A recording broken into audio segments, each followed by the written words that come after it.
Good morning. It is 9:51 a.m. on Saturday, August 8th, 2015.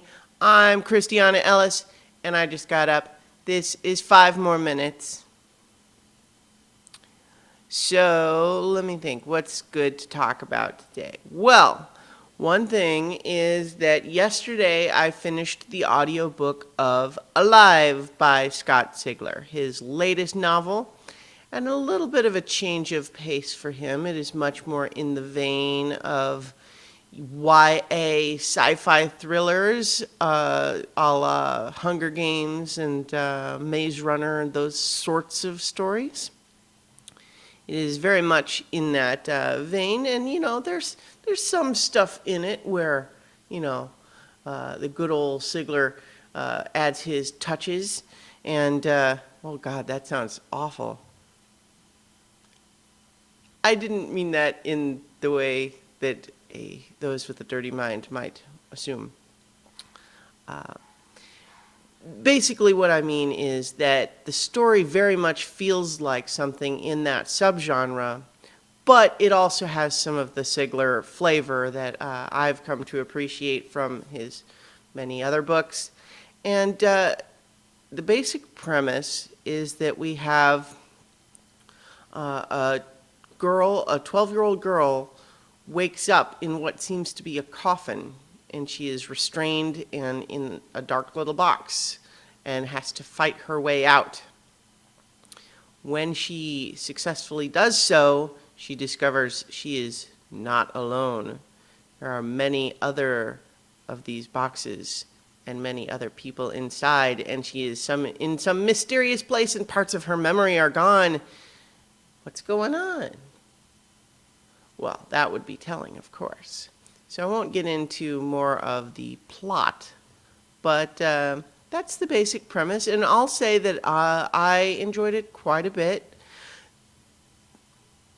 If there's any reservation sounding in my voice, it is only that the book is written in present tense, which is just a personal pet peeve of mine.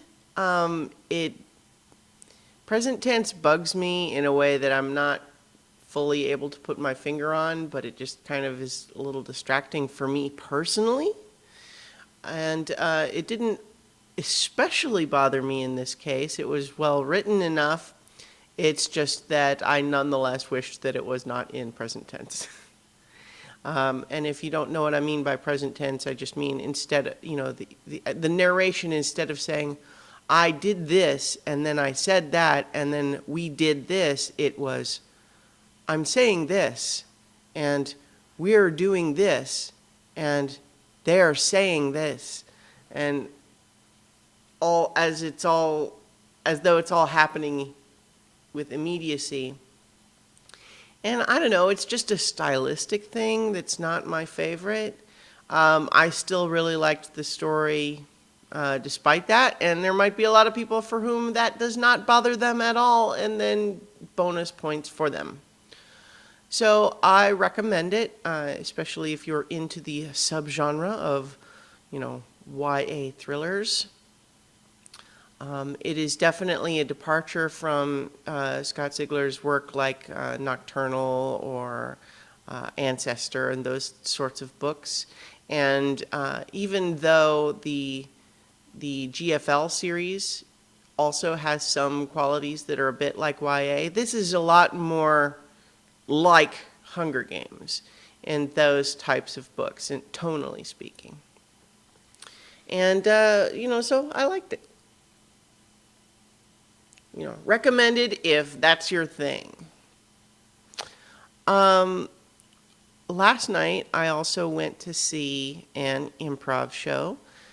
This was one of the ones that has up-and-coming teams, including a couple of teams that had people that were in classes with me. So that was fun to see them in shows, and it's exciting, just all the different things that are possible within this space.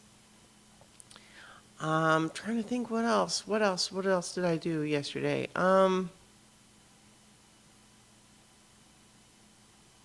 I guess I'm just continuing to sort of mentally prepare for this audition, even though what I realized, which is kind of dumb, is that I guess I said this yesterday, that the audition turned out to be the same day as my other improv show. So I guess I'm just mentally preparing for that part of it too, that I'm going to have to just go right from one to the other. But that'll be fine. And, oh, right.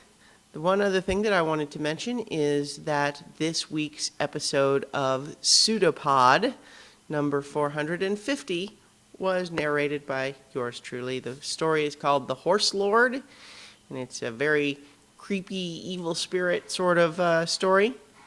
And so you can go find that over at pseudopod.org, and I'm, of course, going to post it at my own site, as I do with everything I do, christianaellis.com. And so, for now, I will talk to you tomorrow for 5 more minutes.